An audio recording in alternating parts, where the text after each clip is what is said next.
Hi friends, please subscribe to Amravati Media and press the bell icon for more latest updates. Chandrababu toll బాధుడు భరించడానికి జనం ready అయినా? ఆంధ్రప్రదేశ్ ముఖ్యమంత్రి చంద్రబాబు నాయుడు అంతా హైఫైగా ఆలోచిస్తుంటారు. అయితే ఆయన ఆలోచన వినూత్నమంటూ అనుకూల మీడియా తెగ పొగడేసింది.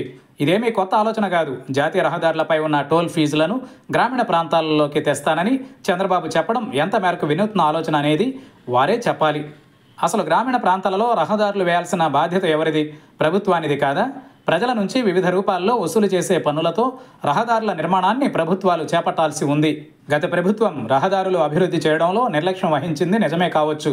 అదే సమయంలో కొత్తగా ఏర్పడిన కూటమి ప్రభుత్వం రహదారుల నిర్మాణానికి దాదాపు 850 కోట్లను కేటాయించామని చెప్పడం ఒక రకంగా మంచిదే. అయితే చంద్రబాబు అసెంబ్లీలో చేసిన ప్రతిపాదనపైనే ఆంధ్రప్రదేశ్ వ్యాప్తంగా చర్చ జరుగుతోంది. పబ్లిక్ ప్రైవేట్ ట్రాన్స్ఫర్ పద్ధతిలో గ్రామీణ ప్రాంతాలలో రహదారులను నిర్మిస్తామని చెప్పడంపై అనేక విమర్శలు వస్తున్నాయి. ఆటోలు, ద్విచక్ర వాహనాలకు రోడ్ ట్యాక్స్ నుంచి మినహాయింపు ఇస్తామని చెబుతున్నప్పటికీ కార్ల దగ్గర నుంచి అనేక భారీ వాహనాలకు రోడ్డు ట్యాక్స్ రూపంలో టోల్ ఫీజు చెల్లించాల్సి వస్తుంది.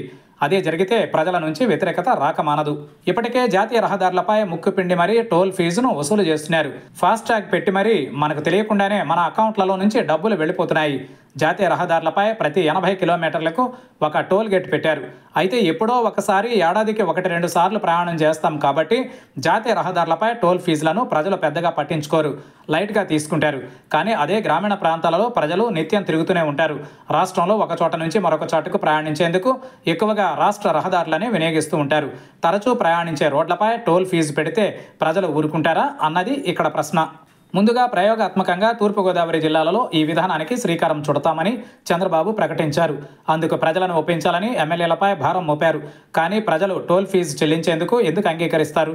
ఇప్పటికే అనేక రకాలుగా ధరలు పెరిగిపోయి ఇబ్బంది పడుతున్న నేపథ్యంలో మరలా ఈ టోల్ ఫీజు ఏంటని కొందరు సోషల్ మీడియాలో ఇప్పటికే ప్రశ్నిస్తున్నారు. ఏపీలో ఇప్పటికే ఇతర రాష్ట్రాలతో పోలిస్తే పెట్రోల్, డీజిల్ ధరలు ఎక్కువగా ఉన్నాయి. ఇతర రాష్ట్రాల్లో పెట్రోల్ నింపుకొని ఏపీలోకి భారీ వాహనాలు అడుగు పెడుతున్నాయి.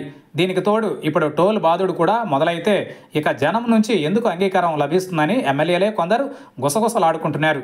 మొత్తం మీద చంద్రబాబు వినూత్న ఆలోచన ఆచరణలో అమలైతే అది కూటమికే రివర్స్ అయ్యే అవకాశాలు పుష్కలంగా ఉన్నాయి.